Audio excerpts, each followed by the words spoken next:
আল্লাহর কসম করে বলি, যে সমস্ত নারীরা স্বামীকে অভিশাপ দেয়, ও মরে গেলেই বাঁচতাম, ওরে ছেড়ে দিলেই বাঁচতাম, ওর পালে এসে শান্তি হলো না, আমার কপালে সুখ হলো না, বড়া পড়া মরে না কেন, বড়া পড়ার সংসারে এসে সুখ হলো না, এই হারামজাদার সংসারে এসে সুখ হলো না, আল্লাহর কসম করে বলি, যে সমস্ত নারীরা স্বামীকে অভিশাপ দিবে, ইয়াউমুল কিয়ামতের ময়দানে বিনা হিসাবে তারা জাহান্নামে প্রবেশ করবে। জোরে বলেন আল্লাহু আকবার।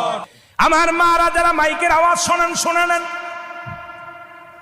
যত আপনার নামাজ, আপনার রোজা, আপনার হজ সব কিছু বরবাদ হয়ে যাবে যারা স্বামীকে লানত করবেন, স্বামীকে যারা অভিশাপ করবেন, স্বামীর বিরুদ্ধে অভিযোগ করবেন, স্বামীর প্রশংসা করবেন। আল্লাহর দরবারে আপনি নেকি পাবেন, আল্লাহর দরবারে নফল বন্দেগী পাবেন।